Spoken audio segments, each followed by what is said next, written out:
আমি একটা প্রশ্ন করি আপনাকে, সেটা হচ্ছে যে খেলোয়াড়দের সময়টা খুবই কম থাকে বলা যায়, 20 থেকে 30 কিংবা 32, 25, 35 টপ ফর্মে বলা যায়। কিন্তু আমরা যদি সিঙ্গার বলি কিংবা অভিনেতা অভিনেত্রী বলি, তারা কিন্তু 4 বছর পর্যন্ত তাদের পেশাটা চালিয়ে যেতে পারে।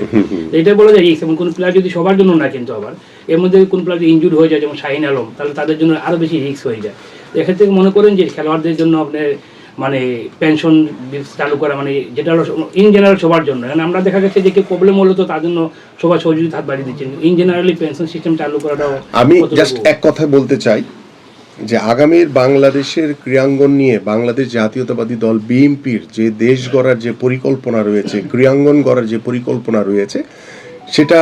বাংলাদেশের ইতিহাসে আমি মনে করি যে আমাদের মাননীয় ভারপ্রাপ্ত চেয়ারম্যান জনাব তারেক রহমান, তিনি ক্রীড়াঙ্গনকে ধারণ করে ক্রীড়াঙ্গনকে এগিয়ে নিয়ে যাওয়ার জন্য এবং ক্রীড়াঙ্গনের মাধ্যমে আগামীর বাংলাদেশের রাজনীতিতে গুণগত পরিবর্তন আনার জন্য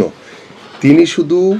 একটি কথাই বারবার বলেন যে আমাদের ক্রীড়াবিদরা হচ্ছে মূল জায়গা, মূল শক্তি, এবং সেই ক্রীড়াবিদদের সকল প্রকারের সুযোগ সুবিধা বৃদ্ধির মাধ্যমে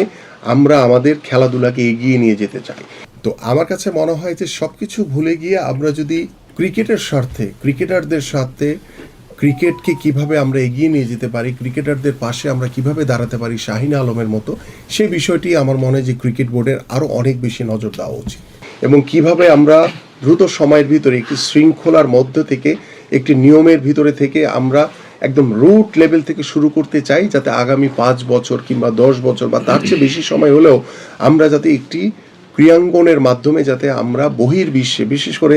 সাব গেমস, আমাদের এশিয়ান গেমস কিংবা অলিম্পিক গেমসে যাতে ভালো কিছু করার আমরা স্বপ্ন দেখতে পারি, সেই শুরুটা আমাদের ভারপ্রাপ্ত চেয়ারম্যান মহোদয় করতে চান। এবং আপনি যে বিষয়টি বলছেন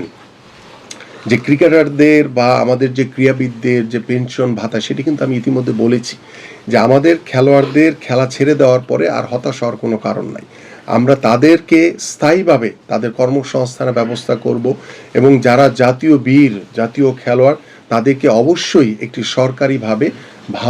ভাতার আওতায় এনে আমরা যাতে তাদের ভবিষ্যৎকে যাতে আমরা সিকিউর করতে পারি, তাদেরকে যাতে আস্থা এবং বিশ্বাসের ভিতরে রাখতে পারি, তারা যাতে কখনোই হতাশাগ্রস্ত হয়ে যাতে তারা দূরে সরে না যায়, এবং তাদের যে সম্মান দেওয়া দরকার একজন জাতীয় ক্রীড়াবিদ হিসেবে বাংলাদেশ জাতীয়তাবাদী দল বিএনপি এবং আমাদের ভারপ্রাপ্ত চেয়ারম্যান মহোদয় সেই সম্মানটুকু তাদের জন্য অবশ্যই করতে চান।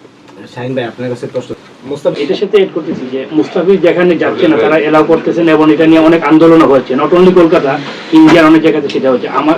এই মাসের লাস্টের দিকে আমরা ওয়ার্ল্ড কাপ খেলতে যাবো, আমাদের পুরো টিম যাবে, এবং কলকাতাতে আমাদের 3টে ম্যাচ আছে। আপনি কি এখন মনে করেন যে এই প্রেক্ষাপটে আমাদের টিমের জন্য ইন্ডিয়াকে খেলাটা? আমার কাছে যেটি মনে হয় যে এটি আন্তর্জাতিকভাবে যে খেলাধুলার যে বিষয়টি, সেটি রাষ্ট্রীয়ভাবে আমাদের যারা সরকার রয়েছে তারা দেখবে, এবং আমাদের যারা ক্রিকেট বোর্ড রয়েছে তারা দেখবে। কিন্তু মুস্তাফিজ আইপিএল না খেললে হয়তোবা ব্যক্তিগত মুস্তাফিজ ক্ষতিগ্রস্ত হতে পারে আর্থিকভাবে, কিন্তু আমার দেশ মুস্তাফিজকে যে সম্মান দেয়, আমার দেশকে মুস্তাফিজ যা রিপ্রেজেন্ট করে, সেই জায়গায় মুস্তাফিজের ন্যূনতম কোনো ঘাটতি হবে না, আমি বিশ্বাস করি। বলেছেন যে হচ্ছে তিনি বাংলাদেশে ফিরতে চান, এবং যদি আইসিসি সেই ক্ষেত্রে হচ্ছে কথাবার্তা বলেছেন। আপনারা যে ক্ষমতা আছেন, সাকিবকে না কোনো চিন্তা ভাবনা কি থাকে? দেখেন, আমি সাকিবের বিষয়ে কিংবা আমাদের অন্যান্য যারা ক্রীড়াবিদ রয়েছে তাদের বিষয়ে অলওয়েজ আমি এবং আমার দল অত্যন্ত সাবলীল ভাষায় একটি কথা বলতে চাই যে আমরা, আমার সাথে গত 17 বছর যে নির্যাতন, যে নিপীড়ন হয়েছে, আমি কখনোই চাই না যে আমাদের কোনো ক্রীড়াবিদ কিংবা সাকিবের মতো একজন লিজেন্ডারি ক্রিকেটারের সাথে এই ধরনের ঘটনা ঘটুক। যেহেতু সাকিব গত স্বৈরাচার সরকারের 300 জনের একজন ছিল, তিনি ওই অবৈধ সরকারের একজন সংসদ সদস্য ছিল। সো যেহেতু রাষ্ট্রীয় এটার দায় দায়িত্ব এবং রাষ্ট্রীয়ভাবে যে সিদ্ধান্ত বর্তমান সরকার যারা দায়িত্ব পালন করছে তারা যেভাবে নিবে সেটা বিষয় আছে, বাট আমাদের পক্ষ থেকে সাকিবের বিষয় অত্যন্ত ক্লিয়ার যে আমরা চাই যে সাকিবের মতো একজন লিজেন্ডারি ক্রিকেটার সে বাংলাদেশে ফিরে আসুক, এবং